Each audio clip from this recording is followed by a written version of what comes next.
नमस्कार सभी को, मैं रामचंद्र। आप सभी लोगों का स्वागत है Cosmo academy the path of success. आज सामने एक देख रहे हो कुछ लिखा हुआ है, उसमें क्या लिखा हुआ है वो मैं बता देता हूँ। इसमें है कि राजस्थान पुलिस 2024 का मैथ का पेपर मैं आपके सामने सोल्व कराने वाला हूँ। जो भी राजस्थान पुलिस का तैयारी कर रहे हैं, जो भी लोग तैयारी कर रहे हैं मेरे साथीगण, उन्हीं के लिए खुशखबरी है कि 2024 में 13 जून और 14 जून 2024 को राजस्थान पुलिस का पेपर हुआ था। उसमें मैथ के क्वेश्चन आए थे, 20-20 क्वेश्चन। हर शिफ्ट में 4 शिफ्ट हुई थी, सभी शिफ्टों में 20 के हिसाब से टोटल 80 क्वेश्चन आए थे और सभी 80 क्वेश्चन का सॉल्यूशन मैं आपके सामने देने वाला हूँ। एक क्लास में 20 क्वेश्चन आपके सामने सोल्व करे जाएंगे और ये आपके लिए अच्छा रहने वाला है। कैसे कि जो अभी एग्जाम जुलाई में राजस्थान पुलिस की एग्जाम होने वाली है, उसी के लिए ये आपके लिए बहुत अच्छा महत्वपूर्ण मौका साबित होगा कि किस प्रकार के पेपर हुआ था और कैसे क्वेश्चन आए थे मैथ में।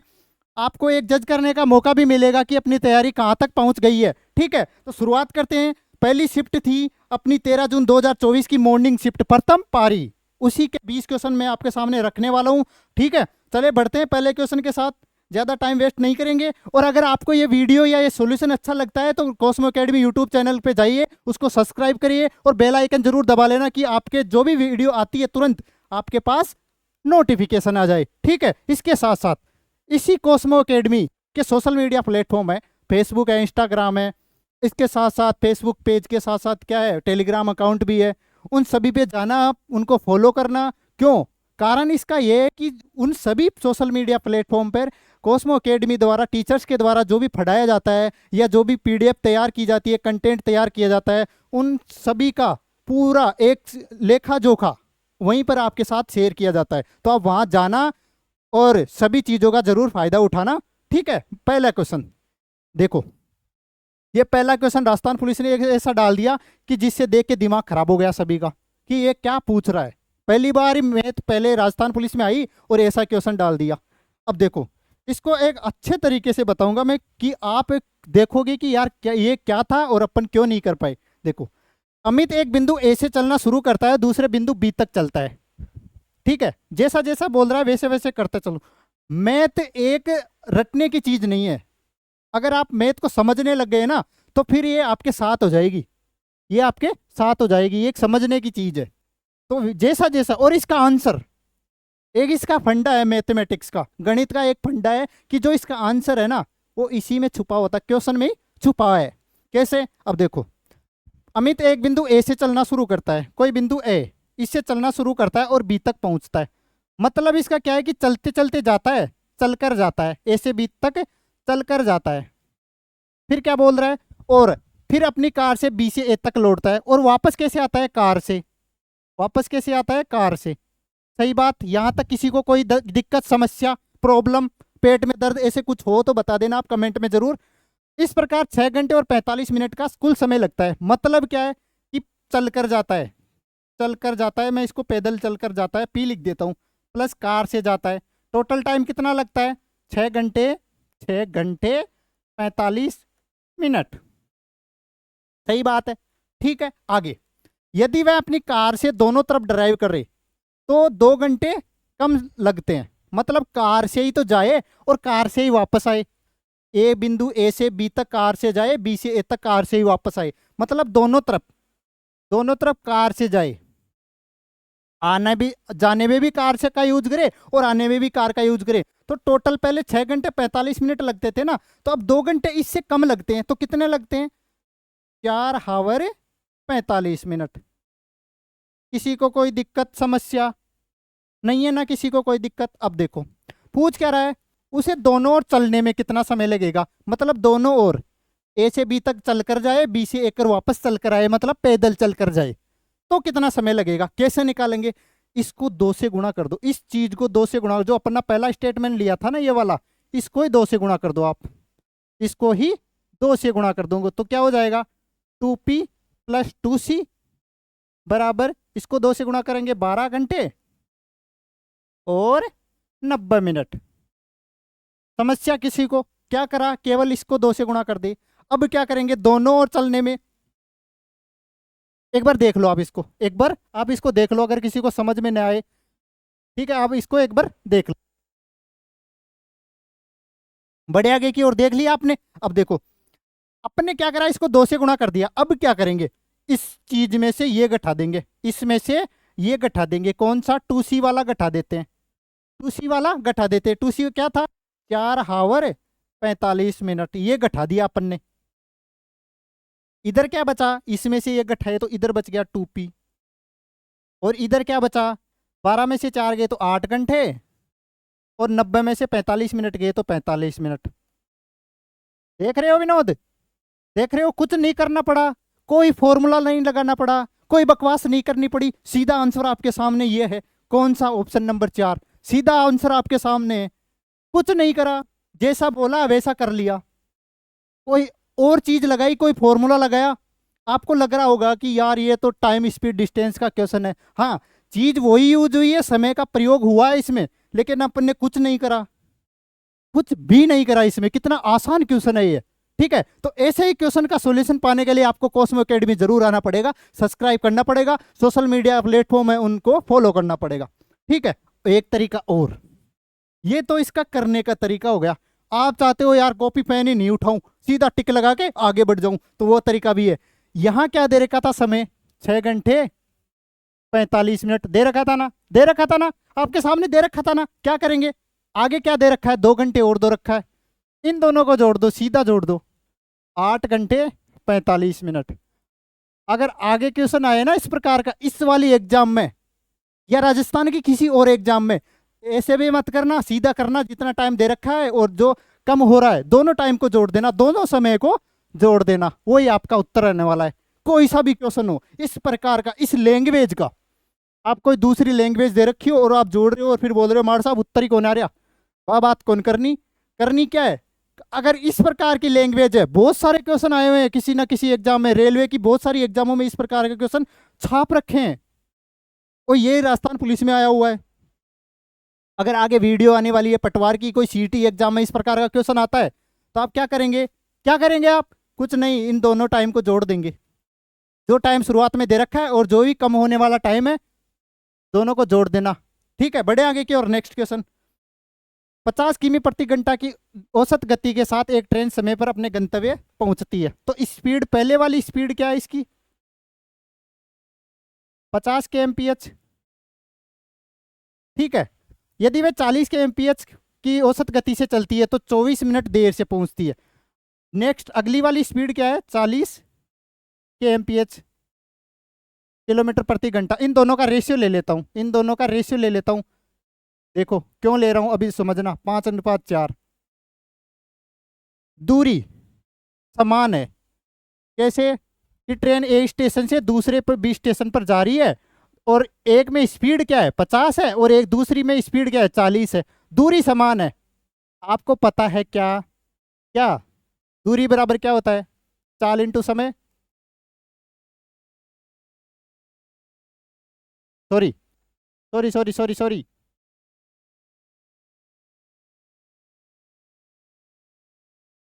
ऐसे लिखता हूं मैं इसको, ऐसे लिखता हूं। ये एक आपने फॉर्मूला पढ़ा होगा, क्यों वो लिख दिया तो आपको लग रहा होगा कि क्या लिख दिया, है ना? सर बेसिक सी चीज, इसलिए मैंने उसको काट दिया, क्यों? इसको समझाने के लिए। ये फॉर्मूला आपने सभी ने पढ़ा है। अब क्या करते हैं, यहां से दूरी निकाल लेता हूं, चीज वही है, चीज वही है, मैं आपको समझाने के लिए कर रहा हूं। दूरी बराबर क्या हो गया? चाल इंटू समय, चाल इंटू समय, ये चीज भी होती है? क्या करे, चाल को समय को इधर ले गए तो दूरी आ गई, चाल इंटू समय। ये आपने पढ़ा है, मैं ऐसे सीधा लिख देता तो यार आपको कंफ्यूज हो जाता, या आप जिसको ये नहीं पता, मैथ नहीं आती, मैथ में कमजोर है, इसलिए मैंने ये सारी चीज दोबारा लिख दी है, उसको मिटा के। ये चीज है। अब दूरी दोनों चीजों में कॉमन है, स्पीड 50 में भी दूरी वही रहने वाली और 40 में भी दूरी रहने वाली है, मतलब चाल और समय एक दूसरे के विपरीत हो गए। यहाँ चाल क्या है? 5:4 में है ना, तो टाइम क्या हो जाएगा इसका उल्टा, 4:5 हो जाएगा। और यही डिफरेंस, जो टाइम का डिफरेंस है, कितना है? 24 मिनट। एक यूनिट की वैल्यू, डिफरेंस कितना है? एक यूनिट का डिफरेंस कितना है? एक यूनिट का। एक यूनिट की वैल्यू क्या है? एक यूनिट की वैल्यू कितनी है? 24 मिनट। एक यूनिट की वैल्यू 24 मिनट है, तो 4 यूनिट की वैल्यू 96 मिनट, और बाद में 5 यूनिट की वैल्यू 120 मिनट। इसका मतलब समझे कि पहले अगर स्पीड 50 थी तो टाइम कितना लग रहा था? 96 मिनट। स्पीड 40 है तो टाइम कितना लग रहा है? 120 मिनट। अपने को निकालनी क्या है? क्या निकालनी है? कुल यात्रा मतलब दूरी निकालनी है। दूरी बराबर क्या निकालेंगे? चाल। चाल कितनी है? 50। समय कितना है? 96 मिनट। 96 मिनट को अपन हावर में चेंज कर लेते हैं तो क्या करेंगे? नीचे 60 का भाग दे देंगे। ये कितना आ जाएगा किलोमीटर में?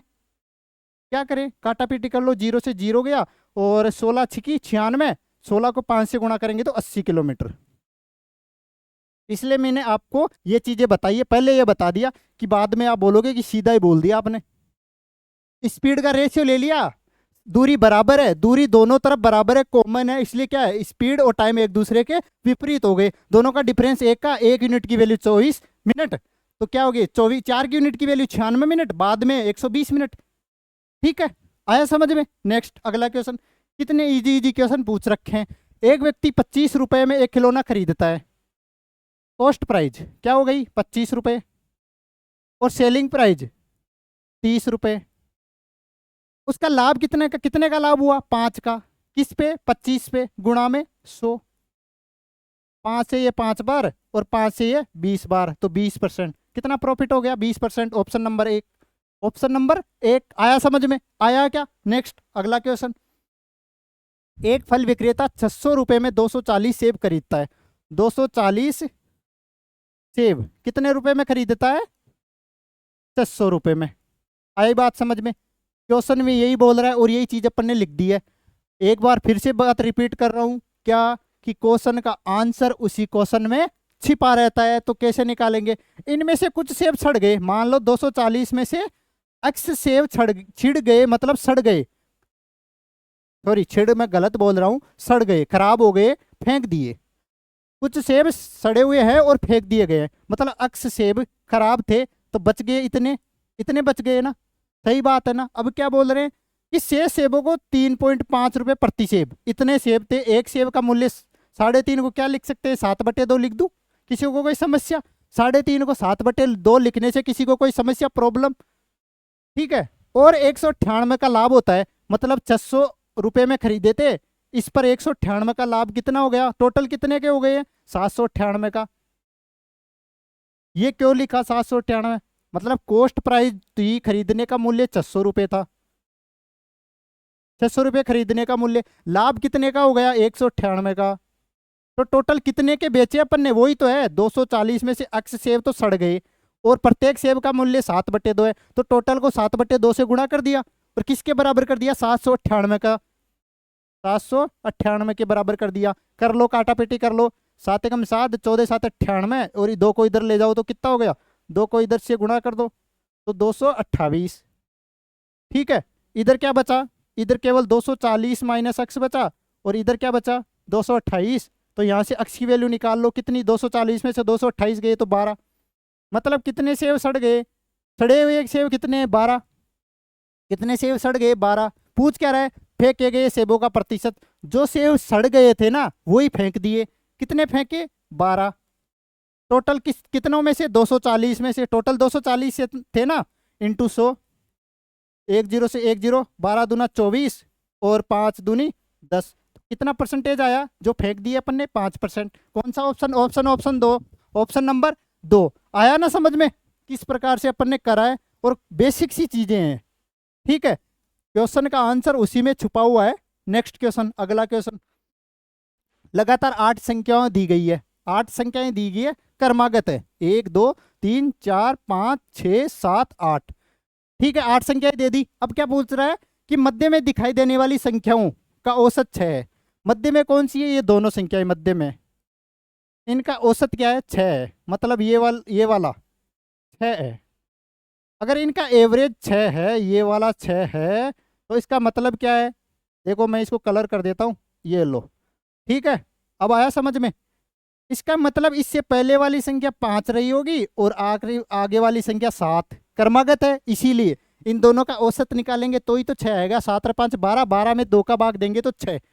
एक चीज और बताऊंगा सीधा करने का तरीका, वो भी बताऊंगा, अभी मैं समझा रहा हूं इसको। तो इससे आगे वाली 8 और ये 9 और ये 10। ठीक है, इससे पहले वाली 4 3 2। पूछ क्या रहा है कि दी गई 8 संख्याओं का योग क्या है? आठों संख्याओं का योग क्या है, सभी को जोड़ लो, 2 3 4 5, 5 और 7 8 9 10, सभी को जोड़ लो, सभी को जोड़ लेते हैं। क्या आएगा, एवरेज निकाल के देख लो, 10 और 2 12, 12 का आधा 6 गुणा 8 48, गुणा 8 क्यों करा, क्योंकि एवरेज निकाल लिया इनका, मैं आखिरी का एवरेज निकाल लिया, सभी संख्याओं का औसत निकाल लिया। क्या आया, औसत 12 6 आ गया, औसत क्या आया 6 आ गया। यहाँ पर भी सभी संख्याओं का औसत क्या दे रखा था, 6 दे रखा था। दो संख्याओं का औसत 6 है तो सभी संख्याओं का औसत, बीच वाली मध्य वाली संख्याओं का औसत 6 है तो सभी संख्याओं का औसत भी 6 होगा। कब, जब क्रमागत दी गई है तो 6 को 8 से गुणा कर दो, या टोटल दोनों का, यहाँ पहले वाली और आखिरी वाली को जोड़ो, कितना आया 12, 12 में 2 का भाग दोगे 6, टोटल का योग भी, औसत भी क्या आया 6, संख्या कितनी 8, तो 48 हो गई टोटल योग, ऑप्शन नंबर 4। अब देखो एक तरीका सीधा हुआ, सीधा क्या है तरीका कि 8 संख्याएं दे दी, 3 4 5 6 7 8, 8 दे दी ना। मध्य वाली संख्याओं का, यहाँ कोई मध्य में संख्या है ये वाले, इनका एवरेज क्या है, इनका एवरेज है 6, इनका एवरेज क्या है, इनका एवरेज है 6, इनका एवरेज क्या है 6। किसी को कोई दिक्कत समस्या प्रॉब्लम, पेट में दर्द हो रहा हो और कोई समस्या हो, ठीक है, नहीं है ना। अब देखो इनका एवरेज 6 है, तो जो सभी संख्याएं क्रमागत संख्याएं होने के कारण सभी संख्याओं का एवरेज भी क्या होगा, सभी आठों संख्याओं का, सभी 8 संख्याओं का एवरेज भी क्या होगा 6 ही होगा। क्या होगा, औसत, वो भी क्या होगा 6 होगा। और योग क्या, योग निकालेंगे तो अपन कैसे निकालेंगे, एवरेज गुणा संख्या कितनी है 8, तो 8 छिंग 48, ये लो ऑप्शन नंबर 4। दो तरीके मैंने बता दिए इस क्वेश्चन के आपको। बड़े आगे की ओर अगला क्वेश्चन, 2 और 22 के बीच सभी विषम पूर्णांकों का औसत क्या है। 2 और 22 के बीच विषम पूर्णांक कौन कौन से आएंगे, 2 के आगे कितना आ जाएगा 3 5 7, ऐसे चलते चलते 19 21 और 22, ठीक है, ये 22 यहाँ से उठा लिया। आई बात समझ में, मतलब पहला विषम पूर्णांक 3 और इससे 22 से पहले वाला 21, कैसे निकालेंगे, दोनों को जोड़ दो, 3 + 21 और 2 का भाग दे दो, कितना आया 12, तो यही इन सभी का विषम संख्याओं का क्या हो गया, औसत हो गया। आया समझ में, कैसे निकाला अपन ने, जो पहले वाला कॉन्सेप्ट था वो यहाँ पे लग रहा है। नेक्स्ट क्वेश्चन, यदि किसी पुस्तक के मूल्य में पहले 25% की कमी की जाती है और फिर 20% की वृद्धि की जाती है तो मूल मूल्य में प्रतिशत परिवर्तन क्या होगा। मान लेते हैं, माना कि किसी पुस्तक का मूल्य क्या है 100x है, ये पुस्तक का मूल्य है। अब क्या बोल रहा है कि पहले इसमें, ये तो मूल मूल्य है, मूल मूल्य, अब बाद में क्या करा कि इसमें कुछ परिवर्तन कर दिए, कैसे, 100x में पहले तो क्या कर दिया 25% की कमी, 25% को क्या लिख सकते हैं 1/4, तो 4 पे 1 की कमी कितनी होगी 3/4, ठीक है। फिर 20% की वृद्धि, 20% को क्या लिखेंगे, 20% को क्या लिखेंगे 1/5, तो 5 में 1 की वृद्धि कितनी 6/5, ठीक है। करो काट कैलकुलेशन करो, 5 चौक 20, 20 पंजे 100, 5x आ गया, 5 चौक 20, 20 पंजे 100, यहाँ कितना आया कट के 5x आ गया, ये कितना है 6 पंजे 30, 30 गुणा 3 कितना 90x, मतलब पहले वैल्यू कितनी थी 100x, अब कितनी हो गई 90x, कितना घट गया 10x, किस पे 100x पे, गुणा में 100, कितना आया परसेंटेज में 10%, 10% की कमी हो गई, 10% की कमी हो गई, ऑप्शन नंबर 4। समझे क्या, दया कुछ समझे, आपको आया कुछ समझ में, बड़े आगे की और। नेक्स्ट, ये थे राजस्थान पुलिस 2024 में आए हुए कुछ क्वेश्चन। अगला क्वेश्चन, किसी परीक्षा में उत्तीर्ण होने के लिए कुल अंकों का 36% प्राप्त करना है, मतलब किसी भी, मान लो कोई पेपर 100 अंक का है, अगर आपको उसमें पास होना है तो कम से कम 36% लाने, इसका मतलब ये है, ठीक है। अब 36% आपको प्राप्त करने होंगे। अब क्या बोल रहा है, एक छात्र के 198 अंक तो आ गए, 198 अंक आ गए और वह 36 अंकों से अनुत्तीर्ण हो गया। इसका मतलब क्या है कि 198 तो आ गए और 36 अंकों से अनुत्तीर्ण हो गया, इसका मतलब है कि 36 और ले आता, 36 अंक और ले आता तो वो पास हो जाता। अगर 198 में 36 जोड़ देंगे ना तो यही 36% के बराबर है। 198 अंक तो उसके आ गए, ये तो उसके पास आ गए, 198 अंक तो प्राप्त कर लेता है, लेकिन 36 अंकों से अनुत्तीर्ण हो जाता है। इसका मतलब है कि 36 अंक उसके कम पड़ गए। 36 अंक और ले आता, 198 में 36 और जोड़ देते तो वो पास हो जाता, मतलब उसके 36% हो जाते हैं, 36% पूरे हो जाते। आई बात समय में? तो मतलब 36% की वैल्यू क्या है? 198 प्लस 36 जोड़ दो, 8 × 14 और 19 3 22 1 23। किससे कट रहा है? 4 3 7 2 9 से कट रहा है, तो 9 दूनी 18 और 9 छकी 54। ठीक है, और ये किससे कट रहा है? 9 चौक 4% की वैल्यू कितनी आ गई? 4% की वैल्यू आ गई 26। अब पूछ क्या रहे? अधिकतम कितने कुल अंक प्राप्त कर सकता है? मैक्सिमम अंक कितने हैं इसके? तो 25 से गुणा कर दो, क्यों? 100% निकालना है इसका। 36% ये है, अपने को निकालना है 100%। 25 चौक 100, 25 से गुणा कर दो दोनों तरफ 100% निकालने के लिए। 26 को 25 से गुणा करेंगे तो 25 को 25 से करेंगे तो 625, 625 में 25 और जोड़ दो, 650। मैंने कैसे किया ये मत देखना, केवल आपको 26 को 25 से गुणा करना है। Option number 650। एक ऑप्शन में यहाँ एनओटी लिखा हुआ है, एनओटी, इसका मतलब है नन ऑफ दीज। ठीक है, ऐसे घबराना मत कि ये क्या लिख दिया, ठीक है, ऐसा कुछ नहीं है। एक संख्या का, अगला क्वेश्चन देख लो क्या बोल रहा है, राजस्थान पुलिस क्या कह रहा है। एक संख्या का 64% क्या है? 2592। 64% क्या है? 2592। किसी को कोई समस्या प्रॉब्लम नहीं है ना? उस संख्या का 88% 88% पूछ रहा है, 64% दे दिया, 88% पूछ लिया, तो 8 से काट देता हूं मैं इसको। 8% की वैल्यू 8 से उड़ा दो, ये 8 है, 8 से उड़ाएंगे तो 8 × 24, कितना बच गया? 19, 8 दूनी 16 और 3 8 चौक 32, 324। ठीक है, किसी को कोई दिक्कत? 88% निकालना है, दोनों तरफ 11 से गुणा कर दो, दोनों तरफ 11 से गुणा कर दो, तो 88% की वैल्यू क्या आ गई? 11 चौक 44, हासिल 4, 11 दूना 22 और 4 26, हासिल 2, 11 × 33 और 2 3564। 88% किसके बराबर आ गया? 3564। Option number 3। आया समझ में? आया क्या समझ में? देख लो एक बार, आया होगा आपके समझ में। बड़े आगे की ओर अगला क्वेश्चन ये रहा आपके सामने। एक बॉक्स में 1 रुपये 50 पैसे और 25 पैसे के सिक्कों के रूप में 56 रुपए हैं। 50 पैसे के सिक्कों की संख्या 1 रुपये, 50 पैसे और 25 पैसे, है ना? अब इनकी सिक्कों की संख्या का अनुपात निकाल लेते हैं या वैसे निकाल लेते हैं। इनकी संख्या क्या है? 50 पैसे के सिक्कों की संख्या 25 पैसे के सिक्कों की संख्या से दुगनी है। अगर मैं इसको क्या मान लेता हूं कि 50 पैसे के सिक्कों की संख्या 25 पैसे के सिक्कों की संख्या से दुगनी है, इसको मैं मान लेता हूं 2x मान लिया। मान लेते हैं कि 50 पैसे के सिक्कों की संख्या क्या है? 2x है। तो 25 पैसे के सिक्कों की संख्या दुगनी बोल रहा है किससे? सॉरी, एक बार दोबारा समझना, कंफ्यूज मत होना। 50 पैसे के सिक्कों की संख्या 25 पैसे के सिक्कों की संख्या से दुगनी है, और अपन ने क्या मान लिया कि 25 पैसे के सिक्कों की संख्या ही 2x है, तो 50 पैसे को क्या हो जाएगी? इसका 2 गुना 4x आगे। और 1 रुपए के सिक्कों की संख्या का 4 गुना है। क्या 4 गुना क्या है?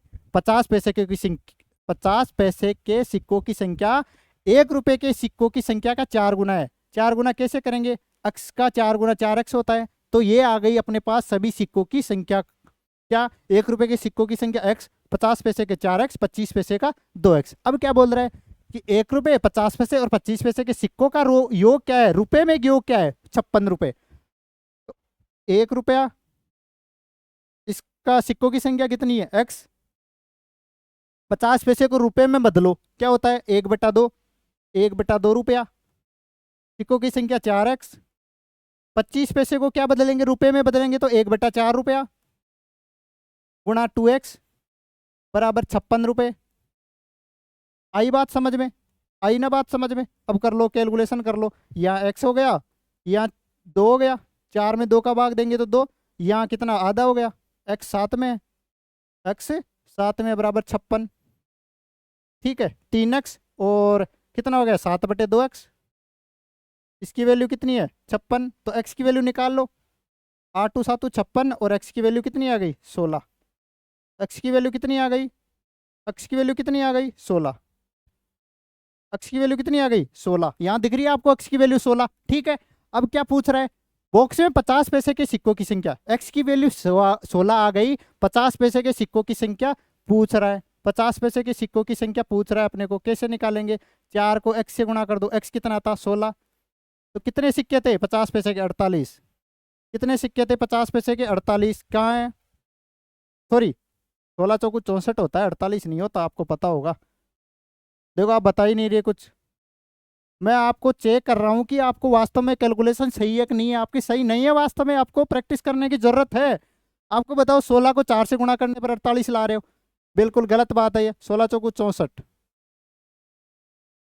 16 चौको 64, ऑप्शन नंबर 2। बढ़े आगे की ओर, आया समझ में? नेक्स्ट अगला क्वेश्चन। ए और बी की वर्तमान आयु क्रमशः 5:6 के अनुपात में है। 7 वर्षों के बाद यह अनुपात 6 अनुपात, मान लेते हैं ए और बी की आयु क्या दे रखी है? माना मत, ये दे रखा है 5:6 और 7 वर्षों के बाद यह अनुपात 6:7 हो जाता है। मान ले ए की आयु क्या है वर्तमान में? 5x और बी की क्या है? 6x। अब इनमें 7 जोड़ दो, क्योंकि दोनों में 7 का जोड़ हो रहा है। क्यों? 7 वर्षों बाद आयु का अनुपात क्या दे रहा है? कितना दे रहा है? 6:7। कर लो, यहाँ से x की वैल्यू निकाल लो। क्यों? क्योंकि ए की वर्तमान आयु अपन ने मान ली 5x, तो बी की क्या हो गई? 6x। ठीक है, करो 7 से गुणा करो, 7 पंजे 35x plus 7 7 49, 36x plus 7 Singh 42। इसको इधर ले जाओ, 49 में से 42 गए तो 7, और ये क्या हो गया? x। 36 में से 35 गए तो x, तो x की वैल्यू कितनी आ गई?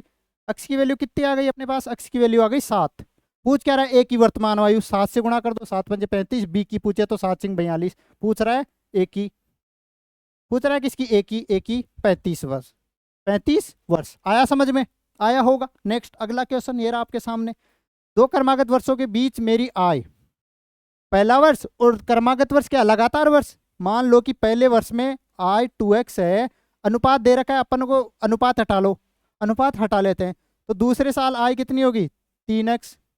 सही बात है, किसी को कोई दिक्कत? और वे एक्सपेंडिचर, ठीक है, ये पहले साल है, ये दूसरे साल है। ठीक है, अब ये तो हो गई आय। अब खर्च, खर्च अनुपात क्या है? 5:9 है। मान लो इसको अनुपात को हटा लेते हैं, वाई कर लेते हैं इसकी जगह। पहले का जो खर्च है वो क्या है? 5y, तो दूसरे साल का 9y। अब निकालना क्या है? बचत। क्यों? क्योंकि पूछ क्या रहा है कि बचत बताओ, 2 वर्षों के लिए मेरी कुल बचत बताओ, यहाँ पर दोनों की बचत का योग बता दो। अब देख क्या रहा है? दूसरे वर्ष में मेरी आय 45,000, इस यहाँ क्या दे रखा है? इसकी वैल्यू दे रखी है 45,000, इसकी वैल्यू 45,000 है, तो x की वैल्यू क्या आ गई यहाँ से? 15,000। तो यह पहले वर्ष की आय कितनी आ गई? 30,000। ठीक है, आगे पहले वर्ष में मेरा व्यय, ये कितना दे रखा है? 25,000। ठीक है, तो y की वैल्यू 5,000, तो ये कितना आ गया? 45,000। दूसरे वर्ष में खर्च कितना आ गया? 45,000। पहले वर्ष की आय 30,000 है, खर्च 25,000 है, तो बचत कितना हुआ? 5,000 का, 5,000 रुपये की बचत हो गई। दूसरे वर्ष में आय 45,000 है, 45,000 में से खर्च 45,000 हो गया, तो बचत कितनी होगी? 0। दोनों वर्ष की बचत का योग पूछ रहा है, तो कितना हो गया बचत? 5,000 का। तो क्योंकि दूसरे वर्ष तो बचत ही 0 है ना, तो कुल बचत कितनी हो गई? 5,000 की। Option number 2। आयो कि समझ में? अगर समझ में आयो तो काई करनो है? थान पत्तो है, कॉस्मो एकेडमी पर जानो है, यूट्यूब ने सब्सक्राइब करनो है, फिर क्या काई करनो है? जो भी इसका सोशल मीडिया प्लेटफॉर्म है सभी ने जार फॉलो करनो है। था को काम है और कोई काम को नहीं। बाकी क्लासा यहाँ पर चलती रही रोजाना रेगुलर, थन जानो है, केवल क्लास लेनी है, कोई फीस नहीं है और बेसिक से पढ़ाई जानो है। ठीक है, अगला नेक्स्ट क्वेश्चन। एक शब्द दे दिया बड़ा वाला, ये वाला जो भी दे दिया, ठीक है, कुछ भी दे सकता है, जरूरी नहीं है कि इसका मतलब ही हो, ऐसा भी दे सकता है जिसका मतलब नहीं हो। ठीक है, और पूछ क्या रहा है कि एक शब्द दे रखा है, दिए गए विकल्प शब्दों में से उस शब्द का चयन करे जो दिए गए शब्द के अक्षरों का उपयोग करके नहीं बनाया जा सकता। मतलब इसका उपयोग करके ये कौन सा शब्द नहीं बन सकता। अब देखना है कि कौन सा शब्द बन सकता है। INTUTION, इस शब्द में जो भी ये बन रहा है ना, इसमें सभी इसके शब्दों का प्रयोग, इसके अक्षरों का प्रयोग होना चाहिए। इसमें हो रहा है कैसे? IN आ रहा है, T आ रहा है, U आ रहा है, TION, मतलब ये बन रहा है, ये वाला बन रहा है। अगला ये देखो, ये भी बन रहा है कि INSUL, L कहाँ है? ये रहा, TION, मतलब ये भी बन रहा है। ये आ जाओ NUTR, आर इसमें कहीं नहीं है, मतलब ये नहीं बन रहा, ये नहीं बन रहा। मतलब अपना ऑप्शन क्या हो गया, ऑप्शन नंबर 3। जो नहीं बन रहा है ना वो छांटना है, जो नहीं बन रहा है ना केवल वो छांटना है अपने को, ठीक है। आया समझ में? फिर से क्वेश्चन दे दिया, वही रिपीट कर दिया। और इस प्रकार का क्वेश्चन जो भी 4 शिफ्ट हुई थी, हर शिफ्ट में 2-2 क्वेश्चन डाल रखे, हर शिफ्ट में 2-2 क्वेश्चन डाल रखे। और ये फ्री के नंबर है, आपके फ्री के नंबर है। देखना है कौन सा शब्द नहीं बन सकता इसका उपयोग करके। ORDER, ORDER ये बन सकता है। दूसरा ARR, ए कहाँ है, ए है ही नहीं इसमें, मतलब ये नहीं बन सकता। ए है ही नहीं तो ए कहाँ से लाएंगे अपन, जब ए इसमें टोटल पूरे में ए है ही नहीं तो ऑप्शन नंबर 2 ही नहीं बनेगा। बढ़ो आगे की और, नेक्स्ट। वह अधिकतम संख्या जिसके द्वारा 3 के 3 क्रमागत गुणनों का गुणनफल हमेशा विभाज्य है। वह अधिकतम संख्या, कौन सी अधिकतम संख्या है जिसके द्वारा 3 के 3 क्रमागत गुणनकों का गुणनफल हमेशा विभाज्य है। 3 के गुणक निकालने हैं अपने को, 3 के गुणक निकालने हैं। ये लो, 3 के गुणक निकालने हैं। बोल क्या रहा है कि वह अधिकतम संख्या जिसके द्वारा 3 के 3 क्रमागत गुणकों का गुणनफल हमेशा विभाज्य है। कौन सी संख्या से 3 पूरी पूरी बार विभाजित हो रहा है। अब देखो, 3 की पावर 1 क्या होती है, 3 होती है। 3 की पावर 2 क्या होती है, 9 होती है। 3 की पावर 3 क्या होती है, 27। मतलब संख्या 27 से विभाजित होनी चाहिए। और अधिकतम संख्या पूछ रहा है कि कौन सी अधिक इन दिए में कौन सी अधिकतम संख्या है कि वह 27 से कट रही है। 3 की पावर 4 को क्या होती है, 81। 3 की पावर 5 क्या होती है, 243। मतलब अधिकतम संख्या कौन सी है इनमें से जो 3 के 3 क्रमागत गुणकों का गुणनफल हमेशा विभाज्य है। 3 के क्रमागत गुणन कौन है, 3, 6 और 9। ये मैंने अलग इसलिए बता दिया कि आपको ये पता होना चाहिए। 3 के 3 क्रमागत गुणक का गुणनफल हमेशा विभाज्य है, ठीक है। अधिकतम संख्या देखनी है तो इनका गुणनफल क्या हो गया, 3 गुणा 6 गुणा 9 क्या हो गया, हुआ क्या, 9 छिके 54, 54 को 3 से गुणा करेंगे तो 4 × 12 और हासिल 1, 5 × 15 और 1 16, 162। 162 आ रहा है पहली संख्या ही। तो ये भी नहीं आएगा, ये भी नहीं आएगा। अब ये कट रहा है क्या, कौन सा, जो ऑप्शन नंबर 4 कट रहा है क्या, इससे नहीं कट रहा। अगर 324 होता तो बात बन सकती थी। मतलब ऑप्शन कौन सा है, ऑप्शन नंबर 3।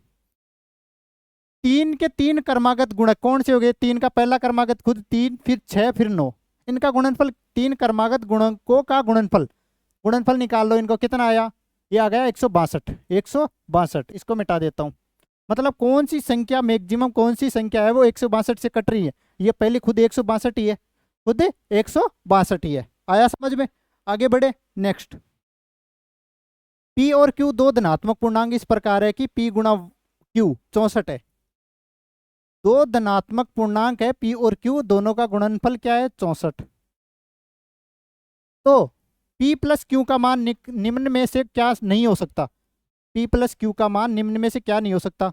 64 कैसे कैसे ला सकते हैं, 1 गुणा 64 करके भी 64 ला सकते हैं, 2 गुणा 32, ठीक है। 3 को नहीं कर सकते, 4 गुणा 16, 5 नहीं ला सकते, 6 भी नहीं ला सकते, 8 गुणा 8, ठीक है। आया समझ में? तो कौन सा योग है जो P प्लस Q का मान नहीं हो सकता है। 64 1 65 हो सकता है, 32 2 34 है क्या, कहीं नहीं है। 16 और 4 20 है, 16 और 4 20 है, 8 8 16, ये भी हो सकता है, हो सकता है, बिल्कुल हो सकता है। P प्लस Q का मान निम्न में से क्या नहीं हो सकता, 1 गुणा 64 65 हो गया, 32 दूना 64 भी हो गया, 16 चौक 64, 16 4 20 नहीं आ रहा कहीं भी, 8 8 16 आ रहा है, 21 भी नहीं है, 35 भी नहीं है। ऑप्शन नंबर दोनों ही नहीं होंगे, 2 और 3 नहीं होंगे, शायद या तो किसी ऑप्शन में मिस्टेक है। तो ये देखना पड़ेगा क्योंकि अपन ने सही करा है बिल्कुल। A गुणा P गुणा Q 64 है तो क्या लिख सकते हैं, 64 को लाने के लिए क्या क्या कर सकते हैं, 1 गुना 64 कर सकते हैं, 2 गुना 32, 4 गुना 16 और 8 गुना 8। ठीक है, तो ऑप्शन नंबर 2 भी हो सकता है, ये आ सकता है और ये आ सकता है। ठीक है, और ये भी आ सकता है। कहाँ कहाँ चले जाते हैं ये। ठीक है, दोनों ही आ सकते हैं, ऑप्शन 2 और 3 दोनों नहीं है, दोनों ही नहीं आ रहे अपने पास, तो दोनों ही हो सकते हैं। ठीक है, बढ़े आगे की और नेक्स्ट अगला क्वेश्चन। एक कार्य को 3 कुशल कामगार 20 दिनों में या 5 लड़कों द्वारा 30 दिनों में किया जा सकता है। अब देखो, 3 कुशल कामगार है, 20 दिनों में कर सकते हैं, या 5 लड़के हैं वो 30 दिनों में कर सकते हैं। ये कुशल कामगार में इसको क्या कर लेता हूँ, के कर लेता हूँ, कुशल कामगार को के से गुणा कर लेता हूँ। ठीक है, किसी को कोई समस्या प्रॉब्लम नहीं है ना। या तो क्या बोल रहा है कि 3 कुशल कामगार 20 दिनों में या 5 लड़कों द्वारा 30 दिनों में किया जा सकता है, दोनों को बराबर कर दिया। अब क्या करेंगे, यहां से इनकी एफिशिएंसी समता निकाल लेंगे, 0 से 0 गया, 3 से ये 3 गया, तो कुशल कामगार अपॉन लड़के बराबर, इनका अनुपात क्या आ गया, 5:2। ये इसका अनुपात है, ये इसका अनुपात है, तो 5:2, मतलब इनकी एफिशिएंसी आ गई, समता आ गई। ये क्या है, इनकी समता। ठीक है, अब क्या करेंगे, टोटल वर्क क्या हो गया, टोटल वर्क हो गया 3 गुणा, कुशल कामगारों की क्षमता कितनी है, 5 गुणा में 20, तो टोटल वर्क ये हो गया 20 पंजे 100, 100 गुणा 3 300, टोटल वर्क कितना यूनिट हो गया, 300 यूनिट। ठीक है, अब यदि वे एक साथ काम करते हैं तो उन कितने दिन लगेंगे, एक साथ काम करते हैं कितने दिन लगेंगे, कुशल कामगार कितने हैं, 3, एक की एफिशिएंसी कितनी है, 5, तो कितने हो गए, 15, एक दिन में 15 यूनिट काम कर रहे हैं कामगार, कुशल कामगार। और लड़कों की एफिशिएंसी, लड़के कितने हैं, 5, एक की एफिशिएंसी 2, तो टोटल लड़के एक दिन में कितना यूनिट काम कर रहे हैं, 10 यूनिट। तो टोटल एक दिन में कितना हो रहा है भाई, कुशल कामगार 15 कर रहे हैं, लड़के 10 कर रहे हैं, तो टोटल एक दिन में वर्क कर रहा है 25 यूनिट काम हो रहा है एक दिन में। तो कितना हो गया, 12 दिन में काम खत्म करेंगे, 12 दिन में काम खत्म करेंगे, ऑप्शन नंबर 4, ऑप्शन नंबर 4 आया समझ में। बढ़े आगे की और अगला क्वेश्चन नेक्स्ट। ए उतना ही काम कर सकता है जितना बी और सी मिलकर कर सकते हैं, मतलब इनकी एफिशिएंसी दे दी, दोनों की एफिशिएंसी समता दे दी, क्या, ए की समता और बी प्लस सी की समता दोनों की बराबर है। बोल क्या रहा है, ए उतना ही काम कर सकता है जितना बी और सी मिलकर कर सकते हैं, मतलब बी और सी मिलकर जितना काम करेंगे उतना काम ए अकेला कर देता है, मतलब दोनों की एफिशिएंसी समता दे दी, ए की समता 1 है तो बी प्लस सी की समता 1 है। अब क्या बोल रहा है, ए और बी मिलकर एक काम को 9 घंटे 36 मिनट में कर सकते हैं और सी इसे 48 घंटे में कर सकता है। बी को अकेले काम करने के लिए घंटों के लिए कितना समय चाहिए। ठीक है, अब देखो, ए और बी मिलकर एक काम को क्या करते हैं, 9 घंटे 36 मिनट में कर सकते हैं। ए और बी मिलकर एक काम को 9 घंटे 36 मिनट, 36 को टोटल को क्या कर लो आप, घंटों में परिवर्तन कर लेते हैं, तो 36/60 का भाग देते हैं, 12 तिया 36, 12 पंजे 60, टोटल कितने घंटे हो गए, 9 पंजे 45 और 3 48/5 घंटे। मतलब ए और बी 48/5 घंटों में किसी काम को कर सकते हैं, और सी इसे कितने घंटों में कर सकता है, 48 घंटों में कर सकता है। क्या करेंगे, एलसीएम ले लो, कितना आया 48, एफिशिएंसी कितनी आई, ए प्लस बी की 5 आ गई और सी की कितनी आ गई, 1 आ गई। इस 48 में 48/5 का भाग देंगे तो यहाँ 5 आएगा, और 48 में 48 का भाग देंगे तो 1 आएगा, मतलब इनकी एफिशिएंसी कितनी आ गई, ए प्लस बी की 5 और सी की एफिशिएंसी 1, दोनों की सभी की एफिशिएंसी, तीनों की एफिशिएंसी समता का योग कितना आ गया, 5 और 1 6, तीनों की समता का योग कितना आ गया, 5 और 1 6, और यहाँ कितना दे रखा है, तीनों की समता का योग 2, तो मतलब दोनों को बराबर कर लेंगे। यहाँ 6 करने के लिए इसको ऊपर नीचे 3 से गुणा कर देते हैं। आया समझ में, मतलब एक ही एफिशिएंसी, एक की एफिशिएंसी कितनी है, यहाँ से 3, और दोनों की एफिशिएंसी ए प्लस बी की कितनी है, 5, तो बी की एफिशिएंसी कितनी आ गई, ए प्लस बी की एफिशिएंसी 5 है, ए की एफिशिएंसी 3 है, तो बी की एफिशिएंसी 2, और सी की एफिशिएंसी कितनी बच गई, 1। देख लो, तीनों की जोड़ करके 6 ही आ रहा है। पूछ क्या रहा है कि बी को अकेले काम करने के लिए घंटों में कितना समय लगेगा, बी की एफिशिएंसी कितनी है, 2, टोटल वर्क कितना है 48, 48 में एफिशिएंसी, बी की एफिशिएंसी समता का भाग दे दो, कितना 24 आवर, बी को कितना समय लेगा 24 घंटे, ऑप्शन नंबर 2। बी को जो भी समय लगने वाला है वो है 24 घंटे। ठीक है, बड़े आगे की और अगला क्वेश्चन। लंदन का समय दिल्ली के समय से 5.5 घंटे पीछे है। मतलब दिल्ली का समय क्या दे रखा है, ये रहा। दिल्ली का समय कितना है, दिल्ली का समय है 2 घंटे 35 मिनट।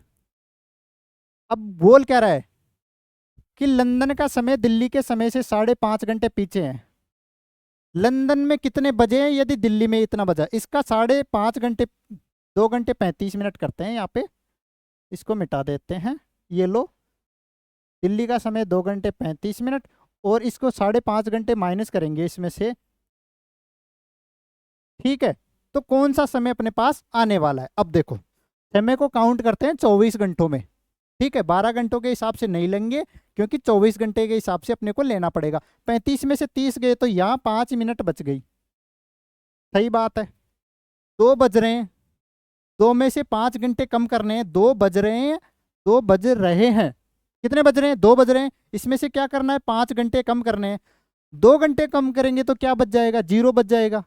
ठीक है, और उसमें से भी 3 घंटे और कम करेंगे तो क्या बचेगा, 21 बजेगा। तो 21 बज के 5 मिनट लंदन का समय, 21 बज के 5 मिनट। ऑप्शन नंबर 3 आया समझ में, आया क्या समझ में। ठीक है बात, समझे। नेक्स्ट, पुजारी ने भक्तों से कहा कि घंटी 45 मिनट के नियमित अंतराल पर बजती है। घंटी क्या है, 45 मिनट के नियमित अंतराल पर बजती है। ठीक है, आखिरी घंटी 5 मिनट पहले बज चुकी है, अगली घंटी सुबह 7 बज के 35 बजने वाली है। पुजारी ने किस समय सूचना दी थी भक्तों को।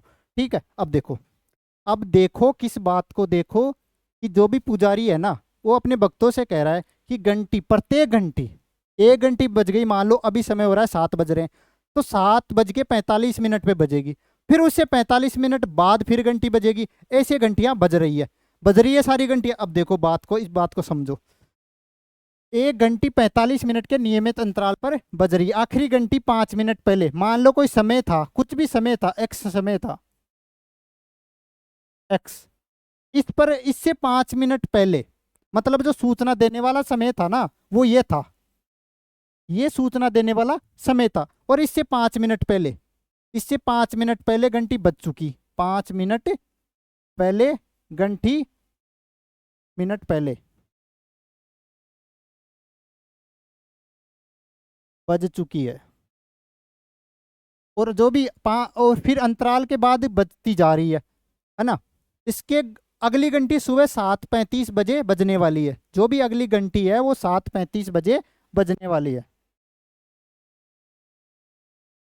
अब देखो, अब अपने को देखना क्या है, देखना क्या है, अगर इसमें से 45 मिनट कम करते हैं, 45 मिनट कम करते हैं, क्योंकि घंटी 5 मिनट के अंतराल पर बज रही है, 45 मिनट कम करो तो कितना हो जाएगा, 6 बज के 50 मिनट, 6 बज के 50 मिनट। सही बात है, किसी को कोई समस्या, किसी को कोई समस्या, किसी को कोई समस्या नहीं है। ये टाइम हो गया घंटी बजने का, ये टाइम हो गया घंटी बजने का। ठीक है, लेकिन पुजारी क्या बोल रहा है कि मान लो कोई समय है, मैं जैसे 6:55 मान लेता हूँ, इससे 5 मिनट एक्स्ट्रा मानता हूँ, 6:55। पुजारी इस समय पर बोल रहा है कि क्या, कि घंटी 5 मिनट पहले ही बज गई और अगली घंटी 45 मिनट के बाद बजेगी। मतलब समझे आप कि जो भी ऑर्डर दे रहा है ना, वो 6:55 के हिसाब से बोल रहा है। क्या, ऑप्शन नंबर 3, 6:55 बजे बोल रहा है पुजारी अपने भक्तों को कि 5 मिनट पहले ही घंटी बज गई। 6:55 पर बोल रहा है, घंटी बजने का समय अपन ने निकाल लिया 6:50 और अगली घंटी इससे 45 मिनट बाद 7:35 पर बज रही है। और बोल क्या रहा है, बोल इस समय बोल रहा है क्या, कि जो घंटी है ना वो बज गई, कब बज गई, 5 मिनट पहले ही, 5 मिनट पहले ही बज गई। 6:55 पे बोल रहा है कि 5 मिनट पहले ही बज गई। ठीक है, समझे आप। अगला क्वेश्चन, अगला क्वेश्चन। तो ये थे क्वेश्चन आपके 20 क्वेश्चन 13 जून को आई हुई शिफ्ट, राजस्थान पुलिस की प्रथम पारी मॉर्निंग की शिफ्ट। ठीक है, अगली वीडियो में क्या रहेगा, द्वितीय बजों से भी शाम की पारी वाली क्वेश्चन है, वो आपके सामने पेश किए जाएंगे। तो कैसा रहा आपका सॉल्यूशन, किस प्रकार से रहा, कौन से क्वेश्चन आपसे छूट गए थे यदि आपने एग्जाम दी है, और आने वाली एग्जाम है उसमें इसी प्रकार के क्वेश्चन आपके सामने प्रस्तुत होने वाले हैं। ठीक है, तो इन सभी बातों को मद्देनजर रखते हुए आपके सामने कॉस्मो अकेडमी की तरफ से एक रिक्वेस्ट है। ठीक है, आपको कोई सजा नहीं सुनाई जाएगी कि आप बोल रहे देख रहे हो गुरुजी मार साहब क्या बोल रहे हैं, मद्देनजर रखते हुए। तो मद्देनजर यही है कि आपको कॉस्मो अकेडमी पर जाना है और जो भी अपना यूट्यूब चैनल है उसको सब्सक्राइब करना है, और साथ ही साथ इसके साथ साथ एक काम और करना है। वो काम क्या है कि आपको इसके सोशल मीडिया प्लेटफॉर्म है सभी सारे कहाँ मिलेंगे आपको, वो यहीं पे मिलेंगे। यूट्यूब चैनल पे जाओगे ना तब दिखेंगे आपको, तब दिखाई दे देंगे। उनके पास जाना है, उनको हाय हेलो करना है, फॉलो करना है, बस यही काम है। और आपकी जो भी क्लासें हैं वो लगातार चलती रहेगी, ये हमारी तरफ से आपको वादा है। तो रखते हैं आज के लिए इतना ही, मिलते हैं अगली क्लास में। धन्यवाद सभी को।